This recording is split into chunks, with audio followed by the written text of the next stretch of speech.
ನಗರಸಭೆಯ ದುರಾಡಳಿತಕ್ಕೆ, ಭಾರತೀಯ ಜನತಾ ಪಾರ್ಟಿಯ ಹೋರಾಟಕ್ಕೆ ಬೇಕೇ ಬೇಕು, ಬೇಕೇ ಬೇಕು. ಈ ಹೋರಾಟ ಏತಕ್ಕಾಗಿ ಹೋರಾಟ ಬೇಕು, ಬರಲೇಬೇಕು, ಬರಲೇಬೇಕು, ಬರಲೇಬೇಕು, ಬರಲೇಬೇಕು, ಬರಲೇಬೇಕು, ಬರಲೇಬೇಕು, ಬರಲೇಬೇಕು ಹಿಂದ ಅಂತ ಹೇಳುತ್ತೆ.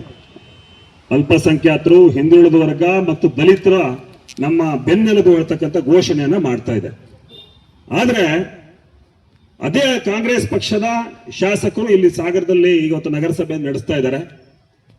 ಸುಮಾರು 3 ವರ್ಷಕ್ಕೂ ಹೆಚ್ಚಾಯ್ತು ನಾವು ಈ ಪಟ್ಟಿಯನ್ನ ಏನು 24.10, 7.5 ಮತ್ತು 5% ಈ ಪಟ್ಟಿ ಮಾಡಿ ಫಲಾನುಭವಿಗಳ ಆಯ್ಕೆ ಕೂಡ ಆಗಿದೆ. ಆದ್ರೆ ಈ ಕಾಂಗ್ರೆಸ್ ಪಕ್ಷದ ಆಡಳಿತದ ವ್ಯವಸ್ಥೆನಲ್ಲಿ ಇದುವರೆಗೂ ಕೂಡ ಅವರಿಗೆ ಈ ಪಟ್ಟಿಯನ್ನ ಘೋಷಣೆ ಮಾಡಿ ಅರ್ಹ ಫಲಾನುಭವಿಗಳಿಗೆ ಬೇಕಾಗಿರ್ತಕ್ಕಂಥ ಆ ಸೌಕರ್ಯವನ್ನು ಒದಗಿಸ್ಲಿಕ್ಕೆ ಇದುವರೆಗೂ ಕೂಡ ಆಗಿಲ್ಲ. ಇದು ಯಾವ ರೀತಿ ಅಹಿಂದ ಹೇಳ್ತಕ್ಕಂಥ ಪ್ರಶ್ನೆಯನ್ನ ನಾವು ಭಾರತೀಯ ಜನತಾ ಪಾರ್ಟಿಯವರು ಮಾಡ್ತಾ ಇದ್ದೇವೆ. 24.10 ಈಗಾಗಲೇ ಹೇಳಿದ್ದಾರೆ. ಪರಿಶಿಷ್ಟ ಜಾತಿ ಮತ್ತು ಪಂಗಡದವರಿಗೆ ಬೇಕಾಗಿರ್ತಕ್ಕಂಥ ಮೂಲಭೂತ ಸೌಕರ್ಯಗಳಿರ್ಬೋದು, ಇತರೆ ವ್ಯವಸ್ಥೆಗಳಿರ್ಬೋದು, ಎಲ್ಲವನ್ನು ಕೂಡ ಭರಿಸಲಿಕ್ಕೆ ಸಾಧ್ಯ ಇರತಕ್ಕಂಥ ಒಂದು ವಿಶೇಷವಾದ ಸ್ಕೀಮ್. ನಮ್ಮ ಮೈತ್ರಿ ಪಾಟೀಲ್ ಅವರು ಅಧ್ಯಕ್ಷರ ಸಂದರ್ಭದಲ್ಲಿ ಮತ್ತು ಮಧುರಾ ಮೇಡಮ್ ಅವರ ಅಧ್ಯಕ್ಷರ ಸಂದರ್ಭದಲ್ಲಿ ಆ ಪಟ್ಟಿಯನ್ನ ಮಾಡಿ ಅರ್ಹ ಫಲಾನುಭವಿಗಳನ್ನು ಗುರುತಿಸಿ ಎಲ್ಲ ಸಿದ್ಧ ಆಗಿದೆ. ಆದ್ರೆ ಆ ದುಡ್ಡನ್ನ ಕೊಡ್ಲಿಕ್ಕೆ, ಆ ಒಂದು ಸೌಕರ್ಯವನ್ನು ಕೊಡ್ಲಿಕ್ಕೆ ಇವರಿಗೆ ಮೀನಾಮೇಷ ಎಣಿಸ್ತಕ್ಕಂಥ ಪರಿಸ್ಥಿತಿ. ಹಾಗಾದ್ರೆ ಸಾಗರದಲ್ಲಿ ಏನ್ ನಗರಸಭೆ ನಡೀತಾ ಇದೆ, ಇಲ್ಲಿ ಅದಕ್ಕೆ ಸಂಬಂಧಪಟ್ಟಿರ್ತಕ್ಕಂಥ ಆಡಳಿತದ ವ್ಯವಸ್ಥೆಯಲ್ಲಿ ಅಧಿಕಾರಿಗಳು ಇದಾರೋ ಇಲ್ವೋ? ಲಕ್ಷ್ಮೀನಾರಾಯಣ್ ಹಿಂದೆ ಕೆಲಸ ಮಾಡಿದ್ರು, ಇವತ್ತು ಕೆಲಸ ಮಾಡ್ತಾ ಇದ್ದಾರೆ. ರಾಜ್ಕುಮಾರ್ ಬಹಳ ದೊಡ್ಡ ಹೆಸರುವಾಸಿ ಆಗಿರ್ತಕ್ಕಂಥ ಅಧಿಕಾರಿಗಳು. ಹಾಗಾದ್ರೆ ಏನ್ ಮಾಡ್ತಾ ಇದ್ದೀರಿ? ಕೊಡ್ಬೇಕಾಗಿರ್ತಕ್ಕಂಥ ಅರ್ಹರಿಗೆ ಯಾಕೆ ನೀವು ಕೊಡ್ತಾ ಇಲ್ಲ? ನೀವು ನಿಮ್ ಜೇಬಿಂದ ಕೊಡ್ತಾ ಇದ್ದೀರಾ? ಈ ಪ್ರಶ್ನೆಯನ್ನು ನಾವು ಕೇಳಬೇಕಾಗತ್ತೆ. ಯಾಕಂದ್ರೆ ಇವತ್ತು ಶಾಸಕರು ಇಲ್ಲಿ ಆಡಳಿತದ ವ್ಯವಸ್ಥೆಯನ್ನ ಇವತ್ತು ನೋಡ್ಕೊಳ್ತಾ ಇರ್ತಕ್ಕಂಥ ವ್ಯಕ್ತಿಗಳು. ಮಧುರಾ ಮೇಡಮ್ ಹೇಳಿದ ಹಾಗೆ ಸಭೆಯನ್ನ ಮಾಡ್ತಾರೆ. ಸಭೆಯಲ್ಲಿ ಬಹಳ ಕಠಿಣ ಕ್ರಮದ ಭರವಸೆ. ಈ ಸ್ವತ್ತನ್ನ 2 ದಿನದಲ್ಲಿ ಮಾಡದೇ ಇದ್ರೆ ನಿಮಗೆ ಸಸ್ಪೆಂಡ್ ಮಾಡ್ತೀವಿ ಅಂತ. ಎಷ್ಟು ಜನ ಸಸ್ಪೆಂಡ್ ಮಾಡಿದ್ದಾರೆ 3 ವರ್ಷದಲ್ಲಿ? 3 ವರ್ಷ ಆಯ್ತು. ಎಷ್ಟು ಜನ ಸಸ್ಪೆಂಡ್ ಮಾಡಿದ್ದೀರಿ? ಇವತ್ತಾರು ಈ ಸ್ವತ್ತು ಸರಿಯಾಗಿ ಸಿಗ್ತಾ ಇದೆಯಾ? ಇವತ್ತಿಲ್ಲಿ ಬಂದಿರ್ತಕ್ಕಂಥ ಬೇಕಾದಷ್ಟು ಸಾರ್ವಜನಿಕರಿದ್ದಾರೆ. ಪ್ರಶ್ನೆ ಮಾಡಿದ್ರೆ ಗೊತ್ತಾಗತ್ತೆ ಅವರಿಗೆ, ಒಬ್ಬರಿಗಾದ್ರೂ ಸರಿಯಾದ ರೀತಿಯಲ್ಲಿ ಸೌಲಭ್ಯಗಳು ಸಿಗ್ತಾ ಇದೆಯಾ? ಈ ಪ್ರಶ್ನೆಯನ್ನ ಇವತ್ತು ಭಾರತೀಯ ಜನತಾ ಪಾರ್ಟಿ ಮಾಡ್ತಾ ಇದ್ದೀವಿ. ಈ ಕಾಂಗ್ರೆಸ್ 3 ವರ್ಷಗಳ ಅವಧಿ ಏನು ನೀವು ಸಾಧನೆ ಕಡಿದು ಕಟ್ಟೆ ಹಾಕಿದೆ ಹೇಳ್ತಕ್ಕಂಥ ಕೇಳತಕ್ಕಂಥ ಪರಿಸ್ಥಿತಿ ಇದೆ. ಇವತ್ತಿನ ಹೆಮ್ಮೆಯಿಂದ ಹೇಳ್ತೀವಿ. ಅದರಲ್ಲಿ ನಮ್ಮ BS ಯಡಿಯೂರಪ್ಪನವರು ಇರ್ಬೋದು, ಬೊಮ್ಮಾಯಿಯವರ ಕಾಲದಲ್ಲಿ, ಹಾಲಪ್ಪನವರು ಶಾಸಕರಾಗಿದ್ದ ಕಾಲದಲ್ಲಿ ಪ್ರತಿ ಒಂದು ಸಮುದಾಯಗಳಿಗೆ ನಾವು ಹಣವನ್ನು ಕೊಟ್ಟಿದ್ದೀವಿ. ಪ್ರತಿಯೊಂದು ಸಮುದಾಯ, ಈಡಿಗ ಸಮುದಾಯ ಕೊಟ್ಟಿದ್ದೀವಿ, ವೀರಶೈವಕ್ಕೆ ಕೊಟ್ಟಿದ್ದೀವಿ, ಗೋವಿ ಸಮಾಜದವ್ರಿಗೆ ಕೊಟ್ಟಿದ್ದೀವಿ, ಬ್ರಾಹ್ಮಣ ಸಮಾಜದವ್ರಿಗೆ ಕೊಟ್ಟಿದ್ದೀವಿ, ಮಡಿವಾಳ ಸಮಾಜದವ್ರಿಗೆ ಕೊಟ್ಟಿದ್ದೀವಿ, ಗುಡಿಗಾರ ಸಮಾಜದವ್ರಿಗೆ ಕೊಟ್ಟಿದ್ದೀವಿ. ಯಾರಿಗೆ ಕೊಡ್ಲಿಲ್ಲ? ಪ್ರತಿ ಸಮಾಜಕ್ಕೆ ಕೊಟ್ಟಿದ್ದೀವಿ ಸರ್ಕಾರದ ಅನುದಾನವನ್ನು.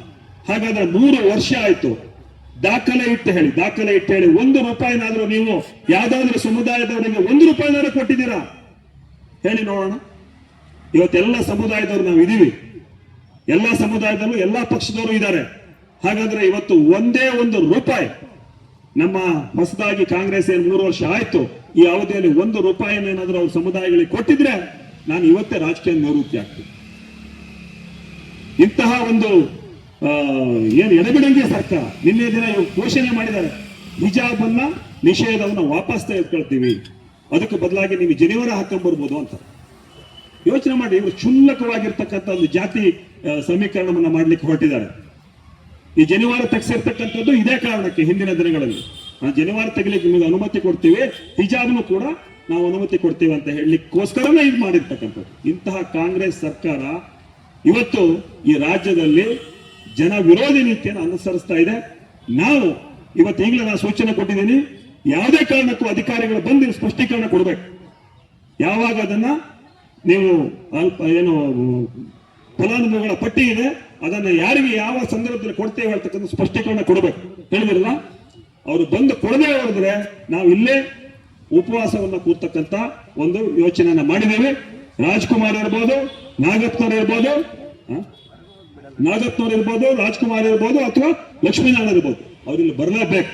ಬರದೇ ಇದ್ರೆ ಯಾವುದೇ ಕಾರಣ ಕೂಡ ನಾವು ಇಲ್ಲಿಂದ ತೆರಳಲಿಕ್ಕಂತ ಪ್ರಶ್ನೆನೇ ಇಲ್ಲ ಹೇಳ್ತಕ್ಕಂಥ ಮಾತನ್ನ ಈ ಸಂದರ್ಭದಲ್ಲಿ ಹೇಳ್ತಾ, ವಿಶೇಷವಾಗಿ ನಮ್ಮ ಸಾಗರದ ನಗರಸಭೆಯಲ್ಲಿ ನಮ್ಮ ಇವರು ಯಾರು ಸ್ವಚ್ಛತೆ ವಿಷಯದಲ್ಲಿ ಹೇಳಿದ್ರು. ಇವತ್ತು ಸ್ವಚ್ಛತೆ ವಿಷಯ ಎಲ್ಲಿಗೆ ಬಂದಿದೆ ಅಂತಂದ್ರೆ, ಸ್ಥಳೀಯ ಶಾಸಕರು ಹೋಗಿ ಅಂಗಡಿಗಳನ್ನು ತೆಗೆಸ್ತಕ್ಕಂಥ ಪರಿಸ್ಥಿತಿ ಬಂದಿದೆ. ಪತ್ರಕರ್ತರು ಕೂಡ ನೋಡಿದಿರಿ. ಶಾಸಕರು ಹೋಗಿ ಅಂಗಡಿ ತೆಗೆಸ್ತಕ್ಕಂಥ ಪರಿಸ್ಥಿತಿ ಏನಾದ್ರು ಆಗಿದೆ, ಅವರಿಗೆ ಕೂಡ ಗೊತ್ತಿದೆಯಲ್ಲ ಗೊತ್ತಿಲ್ಲ. ಅಂದ್ರೆ ಆಡಳಿತದ ವ್ಯವಸ್ಥೆ ಕೇವಲ ಶಾಸಕರನ್ನ ಮತ್ತು ಅವರ ಹಿಂಬಾಲಕರನ್ನ ಓಲೈಸಿದಲ್ಲಿ ಕರೀತಾ ಇದ್ದಾರೆ. ನಮ್ಮ ಇಲ್ಲಿ ಕಮಿಷನರ್ ಶಾಸಕರನ್ನ ಮತ್ತು ಅವರ ಹಿಂಬಾಲಕರನ್ನ ಓಲೈಸ್ತಕ್ಕಂಥ ಸ್ವಲ್ಪ ಕಡಿಮೆ ಮಾಡಿ ಜನಸಾಮಾನ್ಯರಿಗೆ ಬೇಕಾಗಿರ್ತಕ್ಕಂಥ ಸೌಲಭ್ಯವನ್ನು ಕೊಡಬೇಕು ಅಂತಕ್ಕಂಥ ಮಾತನ್ನ ಈ ಸಂದರ್ಭದಲ್ಲಿ ಹೇಳ್ತಾ, ಏನು ಇವತ್ತು ಈ ಒಂದು 24.10, 7.25 ಮತ್ತು 5% ಏನು ಅನುದಾನವನ್ನ ಬಿಡುಗಡೆ ಮಾಡ್ತಾ ಇಲ್ಲ, ಅದರ ವಿರುದ್ಧವಾಗಿ ನಾವು ಸ್ಟ್ರೈಕ್ ಮಾಡ್ತಾ ಇದ್ದೇವೆ. ನಾವು ಆ ಅಧಿಕಾರಿಗಳು ಬಂದು ಸ್ಪಷ್ಟೀಕರಣ ಕೊಡೋವರೆಗೆ ನಾವು ಇಲ್ಲೇ ಕೊಡ್ತೇವೆ ಹೇಳ್ತಕ್ಕಂಥ ಮಾತನ್ನ ಈ ಸಂದರ್ಭದಲ್ಲಿ ಹೇಳಿ ಈ ಒಂದು ಸಂದರ್ಭದಲ್ಲಿ ಅವಕಾಶ